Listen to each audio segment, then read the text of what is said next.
الحمد لله رب العالمين والعاقبة للمتقين والصلاة والسلام على سيد الأنبياء والمرسلين. أما بعد فأعوذ بالله من الشيطان الرجيم. بسم الله الرحمن الرحيم. ألم نشرح لك صدرك ووضعنا عنك وزرك الذي أنقض ظهرك. صدق الله العظيم. یہ پوری سورہ الم نشرح کے ترجمے میں اللہ تعالیٰ نے رسول اللہ صلی اللہ علیہ وسلم پر اپنے بڑے بڑے انعامات کا امتنان فرمایا ہے۔ اللہ رب العزت نے فرمایا الم نشرح لک صدرک، کیا ہم نے آپ کا سینہ نہیں کھول دیا؟ مطلب یہ ہے کہ آپ اس کو جانتے اور مانتے ہیں کہ ہم نے آپ کا سینہ کھول دیا، سینہ کو نور نبوت سے بھی بھر دیا، علم و معرفت سے بھی، ایمان کی دولت سے بھی، صبر و شکر سے بھی بھر دیا، کتاب و حکمت سے بھی بھر دیا، قوت برداشت سے بھی بھر دیا، وحی کی ذمہ داری اٹھانے سے بھی، دعوت ایمان پر اور دعوت احکام پر استقامت سے بھی بھر دیا۔ اللہ تعالیٰ نے جو آپ پر انعام فرمائے ان میں ایک بہت زیادہ انعام شرح صدر بھی ہے۔ آپ کی برکت سے آپ صلی اللہ علیہ وسلم کی امت کو بھی شرح صدر کی نعمت حاصل ہو گئی۔ حضرت عبداللہ ابن مسعود رضی اللہ عنہ سے روایت ہے کہ رسول اللہ صلی اللہ علیہ وسلم نے آیت کریمہ فَمَن يُرِدِ اللَّهُ أَن يَهْدِيَهُ کی تلاوت کی، پھر فرمایا کہ بے شک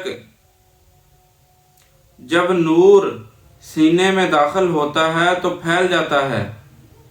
عرض کیا گیا کہ یا رسول اللہ کیا اس کی کوئی نشانی ہے؟ فرمایا ہاں، اس کی نشانی یہ ہے کہ دار الغرور سے بچتا رہے۔ اب دار الغرور کس کو کہا گیا ہے؟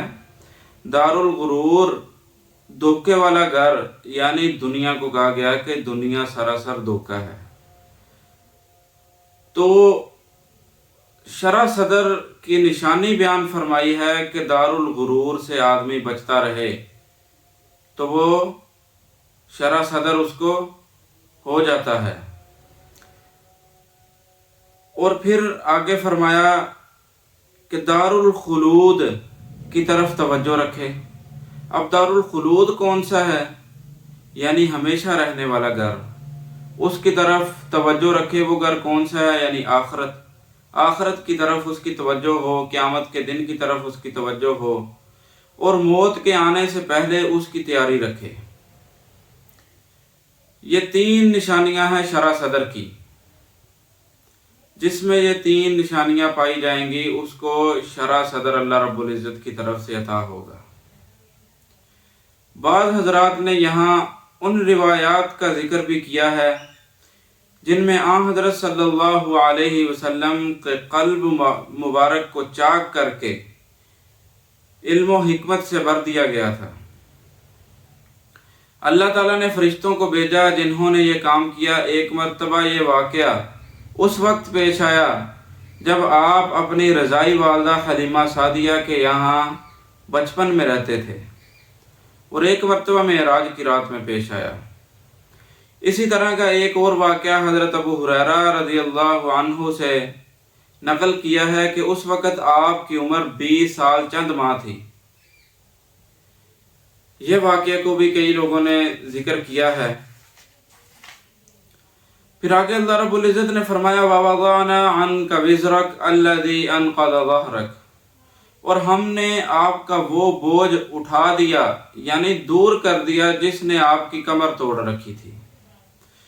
اس بوجھ سے کون سا بوجھ مراد ہے؟ مفسرین کرام فرماتے ہیں کہ یہ آیت سورۃ فتح کی آیت لِيَغْفِرَ لَكَ اللَّهُ مَا تَقَدَّمَ مِن ذَنبِكَ وَمَا تَأَخَّرَ کے ہم معنی ہے، اور مطلب یہ ہے کہ وہ چھوٹے موٹے اعمال جو آپ سے لغزش کے طور پر بلا ارادہ یا خطا اجتہادی کے طور پر صادر ہوئے، ان کا بوجھ آپ جو محسوس کرتے تھے اس بوجھ کا اس قدر احساس تھا کہ اس احساس نے آپ کی کمر توڑ رکھی تھی، یعنی خوب زیادہ بوجھل بنا دیا تھا، وہ بوجھ ہم نے ہٹا دیا، یعنی سب کچھ معاف کر دیا۔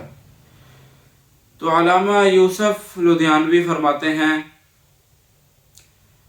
کہ اس آیت کو سورہ فتح کی آیت میں لینے کی بجائے یہ معنی لینا زیادہ مناسب معلوم ہوتا ہے جو علامہ قرطبی رحمۃ اللہ علیہ نے عبد العزیز بن یحییٰ اور ابو عبیدہ سے نقل کیا ہے، یعنی ہم نے نبوت سے متعلقہ ذمہ داریاں کو ہلکا کر دیا تاکہ آپ کو باری معلوم نہ ہو۔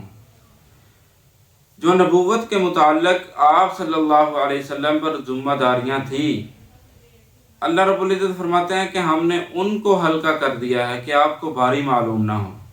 در حقیقت اللہ تعالیٰ نے آپ کو فضیلت بھی بہت دی اور کام بھی بہت دیا۔ مشرکین کے درمیان توحید کی بات اٹھانا بہت سخت مرحلہ تھا، آپ کو تکلیف بہت پہنچی، آپ کو طرح طرح کی تکلیفیں دیتے تھے، منافقین کافر جو تھے وہ طرح طرح کی تکلیفیں دیتے تھے، آپ کو بہت تکلیفیں پہنچی جن کو آپ برداشت کرتے چلے گئے، اور اللہ تعالیٰ نے صبر دیا اور استقامت بخشی، پھر ایمان کے راستے کھل گئے۔ آپ کے صحابہ بھی کار دعوت میں آپ صلی اللہ علیہ وسلم کے ساتھ لگ گئے، اور عرب و عجم میں آپ کی دعوت عام ہو گئی۔ تو آپ صلی اللہ علیہ وسلم کو اللہ رب العزت نے برداشت کا ملکہ بھی بہت زیادہ دیا تھا کہ جب وادی طائف میں گئے تو انہوں نے بچوں کو مگر پیچھے لگا دیا کہ پتھر ماریں، تو وہ پتھر مارتے تھے، اتنے پتھر آپ صلی اللہ علیہ وسلم کو لگے کہ سر سے پاؤں تک خون و خون جاری تھا۔ پھر فرشتہ آتا ہے کہ یا رسول اللہ آپ حکم کریں میں اس وادی والوں کو دو پہاڑوں کے درمیان کچل کر رکھ دوں۔ آپ صلی اللہ علیہ وسلم نے فرمایا کہ یہ مجھے پہچانتے رہی ہیں۔ 3 دفعہ آپ نے یہی جواب دیا، تو اس سے معلوم ہوا کہ آپ صلی اللہ علیہ وسلم میں برداشت کا مادہ بہت زیادہ اللہ رب العزت نے عطا کیا تھا۔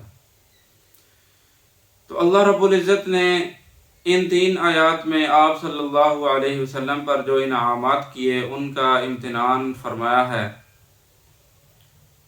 تو باقی تشریح زیادہ تھی سورت کی، اس لیے آدھی کی آج انشاءاللہ اور باقی کی کل کریں گے انشاءاللہ۔